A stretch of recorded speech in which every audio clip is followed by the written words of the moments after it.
বৃষ্টি বন্যায় নিমজ্জিত চট্টগ্রামের সাতকানিয়া বাঁশখালীর মানুষ, বিপর্যস্ত ৩ পার্বত্য জেলার জনজীবন, রাঙ্গামাটি বান্দরবান সড়ক যোগাযোগ বন্ধ।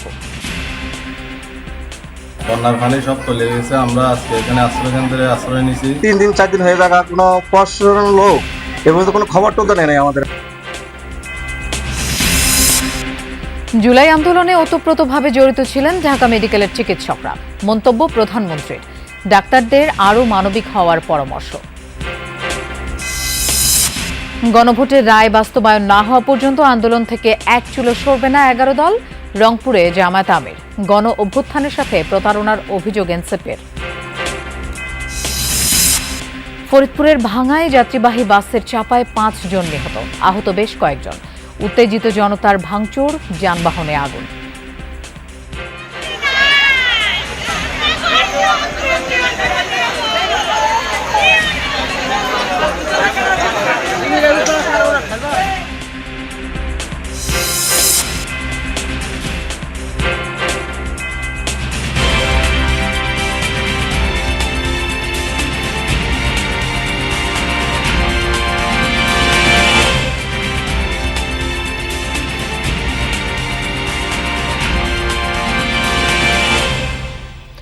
শুভেচ্ছা, আমন্ত্রণ যমুনা নিউজে আপনাদের সঙ্গে থাকছি আমি মৌসুমী আহমেদ লোপা।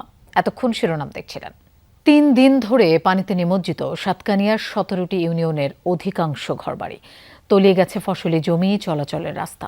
বিভিন্ন সরকারি বেসরকারি সংস্থার পক্ষ থেকে 4 দিন পর ত্রাণ সামগ্রী পৌঁছাতে শুরু করেছে দুর্গত এলাকায়। তবে বানভাসীদের অভিযোগ, সরকারি পর্যায়ে মিলছে না পর্যাপ্ত সহযোগিতা।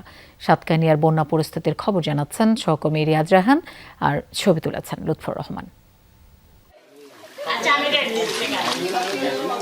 নলুয়ার 4 নম্বর ওয়ার্ডের হাজিপাড়ার বাসিন্দা রোজেনা খাতুন দেখাচ্ছিলেন কি পরিমাণ পানি উঠেছিল তার বসত ঘরে। বানের তোড়ে কোনো মতে পরিবার নিয়ে ঠাঁই নিয়েছিলেন আরেক ঘরে। কি করে চলবো, অনেক কষ্ট হচ্ছে আমাদের। করবো কাজকর্ম বন্ধ, চারিদিকে আসা যাবো বন্ধ, কি করব।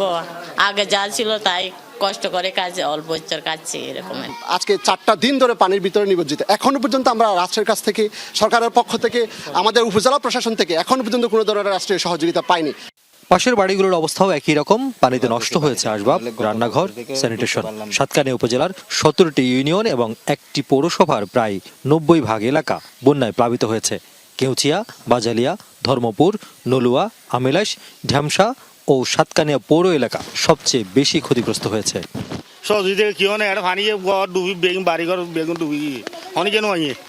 আমরা এখনো পর্যন্ত কারো সহযোগিতা পাই নাই। আমরা সব তলিয়ে গেছে, বর্তমানে অনেক বাড়ি তলিয়ে গেছে। আমরা এখনো পর্যন্ত কোনো সহযোগিতা বা আশ্বাস পাই না। আচ্ছা, এমনি তো এখানকার যারা পানিতে আটকে পড়ছে তারা কোথায় গেছে? হয়তো কারো পাশে বিল্ডিং আছে, 2 তলায় উঠে গেছে বা অন্য জায়গায় চলে গেছে। দেখে মনে হবে হাওর পথে নৌযাত্রা, অথচ এটি বিস্তীর্ণ ফসলি মাঠ যা পেরোলেই গ্রাম। আর সেসব গ্রামের প্রায় প্রতিটি বাড়ি পানিতে নিমজ্জিত। চলাচলের রাস্তার কোনো নিশানা খুঁজে পাওয়া দুষ্কর। যাদের ভাগ্য কিছুটা ভালো তারা নিজের পাকা বাড়ির ছাদে আশ্রয় নিয়েছেন, বাকিরা কখনো কোমর কখনো বুক সমান পানিতে প্রয়োজন সারছেন। ভাই, এই যে বলবেন যে খাওয়া দাওয়া কিভাবে হচ্ছে? খাওয়া দাওয়া ক্যানাডার তো আনি নৌকা দিয়ে আনি এরকম করে হাড়া আনি খাইছি আর কি। সিরিয়া মুড়ি টুড়ি এগুলো খাই। আচ্ছা ভাই, মানে সবার তো গবাদি পশু আছে, হাঁস মুরগি আছে, গরু। ওইগুলো এখানে ট্রেনের রুট আছে, ওইখানে মানে বর্তমান অবস্থান আছে, মানে ওইখানে ঝড় বৃষ্টি তো মানে গরু ফাঁসির জন্য অনেক নিরাপত্তা আর কি। পাহারা দিয়ে বর্তমান আমরা রাখতেছি। ওই তো দেখেন, ওই তো এভাবে করে রাখতেছি আমরা। বানভাসী মানুষের অভিযোগ বিস্তর। জানালেন গেল 4 দিন পানিবন্দী মানুষের সহায়তায় কেউ এগিয়ে আসেনি। মানুষের বাড়িঘর সব পানির মধ্যে তলিয়ে গেছে, বুঝছেন। আমরা আসছি এখন মানুষকে, সাধারণ মানুষকে কিছু ত্রাণের উদ্দেশ্যে ত্রাণ নিয়ে দেওয়ার জন্য, বুঝছেন। সরকারের কাছ থেকে আমরা এখনো কোনো রেসপন্স পাই নাই। যাতায়াত করি বিলাই মানুষের সেবা দিবিলাই আর ফাউন্ডেশন দিয়ে আলহাজ শামতুল ইসলাম ফাউন্ডেশন ফাকতুন আর মানুষের সহযোগিতা করি আজ হালিয়ার দিন ইনশাল্লাহ। তবে শনিবার সকাল থেকে বিভিন্ন সংস্থার পক্ষ থেকে দুর্গতদের মাঝে সাধ্যমতো ত্রাণ পৌঁছে দেওয়া হচ্ছে, আর পানিও কমতে শুরু করেছে ধীর গতিতে। আমি এখন যেখানে দাঁড়িয়ে আছি সেটি একটি পিচঢালা রাস্তা এবং এটি সাতকানিয়া চট্টগ্রাম মহাসড়ক যেটি রয়েছে রেল লাইন ধরে সামনে একটু এগুলোই এই রাস্তাটি পড়বে এবং এই গ্রামটি রয়েছে কেউচিয়া ইউনিয়নের এই গ্রামটি। এবং এখানে নামার উদ্দেশ্য হচ্ছে মূলত কতটুকু পানি সিঁড়ি বোঝানোর জন্য। আমরা এর চেয়ে বেশি দূরে যেতে পারছি না, কারণ এর চেয়ে দূরে গেলে পানির পরিমাণ আরও বাড়বে। অর্থাৎ যদি মূল সড়কের পাশে এই অবস্থা হয় তাহলে ভেতরের অবস্থা কি সেটি সহজেই অনুমান করা যায়। তাই বানভাসী মানুষগুলো বলছেন দ্রুত সময়ের মধ্যে যদি ত্রাণ তৎপরতা বৃদ্ধি করা না হয় এবং তাদের যে নিরাপত্তা সেটি যদি বৃদ্ধি করা না হয়, প্রয়োজনীয় সহযোগিতা যদি দেওয়া না হয়, তাহলে এই যে দুর্ভোগ সেটির মাত্রা আরও বাড়বে। রিয়াজ রায়হান, যমুনা নিউজ, কেউচিয়া, সাতকানিয়া, চট্টগ্রাম। সমুদ্র উপকূলবর্তী বাঁশখালীর পুরোটাই পানির নিচে। চট্টগ্রামে বন্যা কবলিত এই এলাকার মানুষের দুর্ভোগ চরমে। পানিবন্দী শত শত পরিবার, অনেক ঘরবাড়ি বিধ্বস্ত, তলিয়ে গেছে সড়ক, ফসলি জমি। দেখা দিয়েছে খাদ্য ও বিশুদ্ধ পানির সংকট। অনেক এলাকা বিদ্যুৎবিহীন। বাঁশখালীর সনুয়া ইউনিয়নের মাটির এই ঘরটি ছিল এক যৌথ পরিবারের মাথা গোজার একমাত্র ঠাঁই। 5 পরিবারের সদস্যরা থাকতেন এখানে। বন্যার পানির তোরে ভেঙে ডুবে আছে ঘরটি, ভেসে গেছে আসবাবপত্র। পানির বৃদ্ধির ফলে আমার চারিদিকে যখন পানি ঢুকে গেছে ঘরের মধ্যে, তারপর দেওয়ালটুকু পড়ে গেছে। 5 পরিবার আছে এখানে। কেউ আমার শ্বশুর বাড়ি চলে গেছে, আর কেউ আমাদের চাচার বাড়িতে চলে গেছে। এই ঘরটির মতোই বন্যা কবলিত সনুয়া ইউনিয়নের বেশিরভাগ মাটির ঘর এমন বিধ্বস্ত। অনেক পরিবার গৃহহীন। খোলা আকাশ এখন তাদের ঠিকানা। কেউ বা মাথা গোজার জন্য ছুটছেন উঁচু স্থান ও আশ্রয় কেন্দ্রে। বেশি পানি এসে দরজা বান্ধির মেলা মাঝে জিনিসপাতি বাকি গিয়ে 5 দিন ধরে পানি, আর তখন হানা নাই কিছু নাই। এটা কি পানি মধ্যে বাসি, চারদিকে পানি, বৃষ্টির জন্য আমি পরীক্ষা দিতে পারি নাই।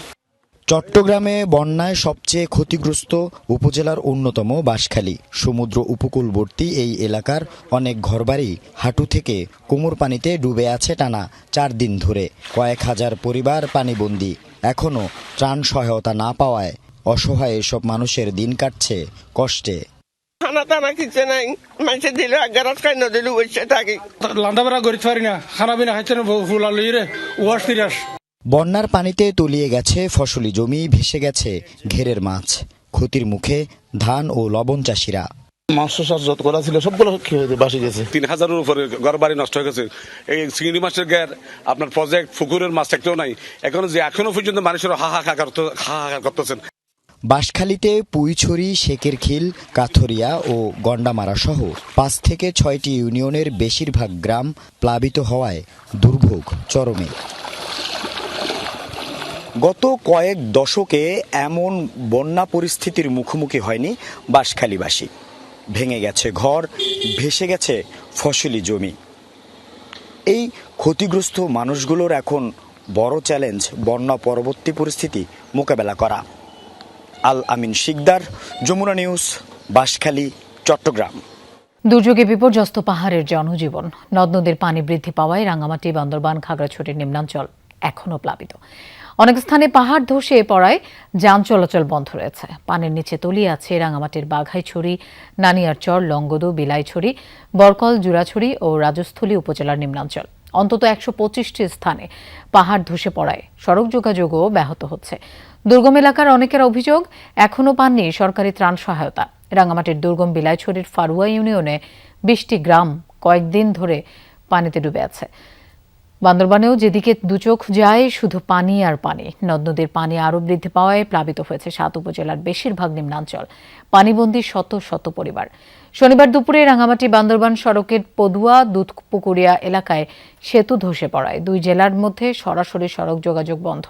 খাগড়াছড়ির দীঘিনালার ছোট মেরুং ইউনিয়নের কয়েকটি গ্রাম 4 থেকে 5 দিন ধরে ডুবে আছে পানির নিচে। মাইনী নদীর তীরবর্তী এবং বেশি নিচু এলাকা হওয়ায় জমে আছে পানি।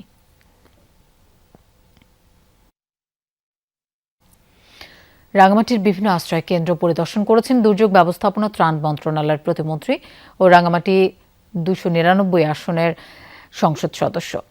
শনিবার রাতে শহরের লোকনাথ মন্দিরে আশ্রয় নেওয়া মানুষের সঙ্গে কথা বলেন প্রতিমন্ত্রী এম ইকবাল হোসেন। তিনি বলেন, বন্যা ও পাহাড় ধস স্থায়ীভাবে ঠেকানো সম্ভব নয়, তবে পরিবেশ রক্ষা ও সচেতনতার মাধ্যমে ঝুঁকি অনেকটাই কমানো সম্ভব। পাহাড় ধস প্রতিরোধে পরিকল্পনাহীন কোনো উদ্যোগ নয়, বরং সংশ্লিষ্ট কর্তৃপক্ষের প্রকৌশলগত নকশা ও দীর্ঘমেয়াদী পরিকল্পনার ভিত্তিতে কাজ করার উপর গুরুত্ব আরোপ করেন প্রতিমন্ত্রী।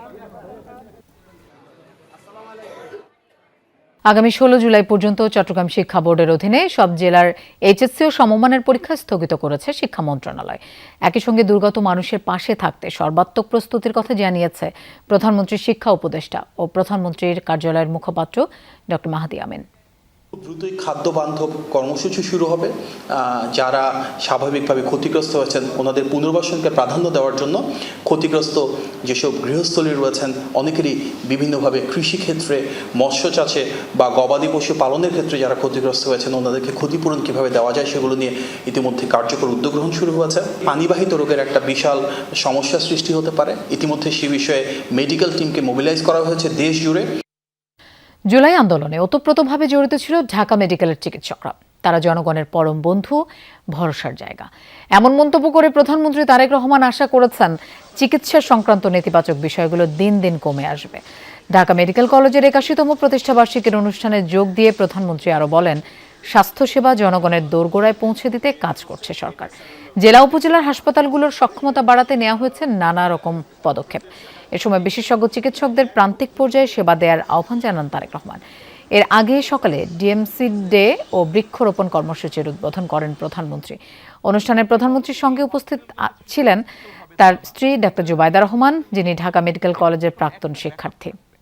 সোলার সিস্টেমে এই জন্য নিয়ে যেতে চাইছি, দেখা যাচ্ছে অনেক সময় স্বৈরাচার বিরোধী আন্দোলন, সেই আন্দোলনকে সফল করার জন্য ঢাকা মেডিকেল কিভাবে ইতিহাসের সাক্ষী হয়ে আছে। এবং সবশেষে আমরা দেখেছি 2024 সালের 5ই আগস্ট অর্থাৎ জুলাই আন্দোলনে কিভাবে ঢাকা মেডিকেল কলেজে প্রত্যেকটি চিকিৎসক, প্রত্যেক কর্মকর্তা কর্মচারী কিভাবে সেই আন্দোলনের সাথে ওতপ্রোতভাবে জড়িয়ে গিয়েছিলেন, কিভাবে সেদিন আহত শহীদ মানুষগুলোর পাশে তারা দাঁড়িয়েছিলেন, চিকিৎসা দিয়েছিলেন। বিএনপি চেয়ারম্যানের গুলশান কার্যালয়ে দলের সর্বোচ্চ নীতি নির্ধারণী ফোরাম জাতীয় স্থায়ী কমিটির বৈঠক অনুষ্ঠিত হয়েছে। শনিবার রাত 8টা থেকে পৌনে 2 ঘণ্টা ব্যাপী চলা এই বৈঠকে সভাপতিত্ব করেন বিএনপি চেয়ারম্যান ও প্রধানমন্ত্রী তারেক রহমান। বৈঠকে বিএনপির মহাসচিব এবং স্থানীয় সরকার ও সমবায় মন্ত্রী মির্জা ফখরুল ইসলাম আলমগীর সহ স্থায়ী কমিটির প্রবীণ সদস্য ডক্টর খন্দকার মোশাররফ হোসেন, গয়েশ্বর চন্দ্র রায় এবং আমির খসরু মাহমুদ চৌধুরী সহ অন্যান্যরা অংশ নেন। তবে বৈঠক শেষ হওয়ার পর দলের পক্ষ থেকে তাৎক্ষণিক কোনো বক্তব্য দেওয়া হয়নি।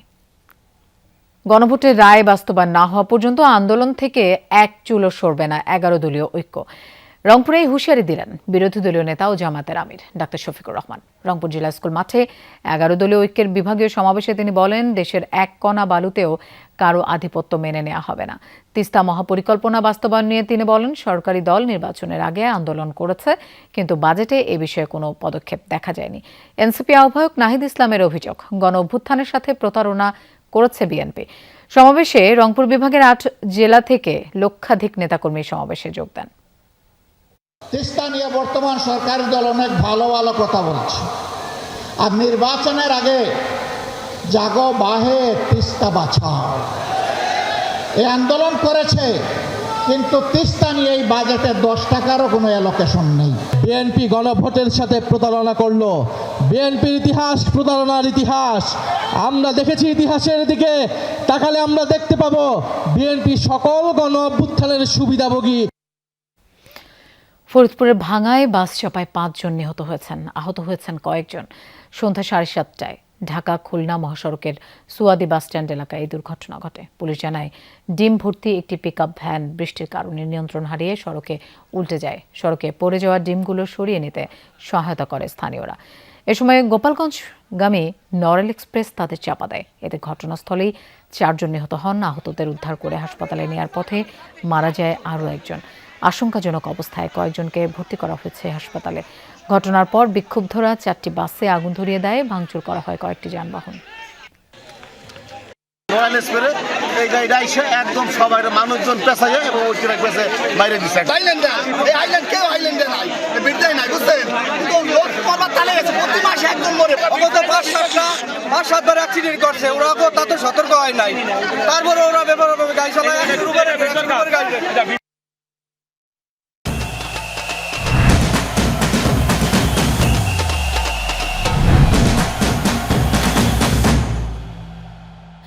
যুক্তরাষ্ট্রের কানসাসে কোয়ার্টার ফাইনালের শেষ ম্যাচে সকাল 7টায় সুইজারল্যান্ডের মুখোমুখি হবে আর্জেন্টিনা। বিশ্বকাপে টানা 9 ম্যাচে অপরাজিত আলবিসেলেস্তারা কখনো সুইসদের বিপক্ষেও হারের মুখ দেখেনি। মুখোমুখি 7 লড়াইয়ের 5টিতে জয়, ড্র 2টিতে। বিশ্বকাপে দু দলের 2 দেখায় প্রতিটিতেই শেষ হাসি হেসেছে আর্জেন্টিনা, যার সবশেষটি ছিল 2014 বিশ্বকাপে রাউন্ড অফ 16-এ। সুইজারল্যান্ডের বিপক্ষেও দলের কাণ্ডারি সেই লিওনেল মেসি। আসলে 8 গোল করা এলএম10কে ঘিরেই প্রস্তুত দলের আক্রমণ ভাগ। বিপরীতে জমাট রক্ষণ আর নিখুঁত কাউন্টার অ্যাটাকে আর্জেন্টিনাকে রুখে দেওয়ার পরিকল্পনা সুইজারল্যান্ডের। আর্জেন্টিনাকে ব্লক করার সব ছকই করছে তারা। তবে দলের সেরা তারকা মানজাম্বিকে ছাড়াই শেষ 8-এ লড়তে হবে সুইসদের। ইনজুরি ছিটকে দিয়েছে আসরে 3 গোল ও 2 অ্যাসিস্ট করা খেলোয়াড়কে।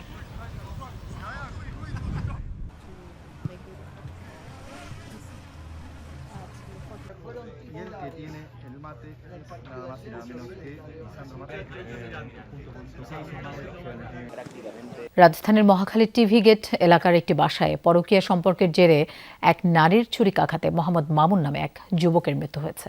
শনিবার দুপুরে রাজধানীর মহাখালীর টিভি গেট এলাকার 8 নম্বর বাসায় এই ঘটনা ঘটে। গুরুতর আহত অবস্থায় মামুনকে উদ্ধার করে ঢাকা মেডিকেল কলেজ হাসপাতালের জরুরি বিভাগে নেওয়া হলে সেখানে চিকিৎসাধীন অবস্থায় সন্ধ্যা 7টার দিকে মারা যান তিনি।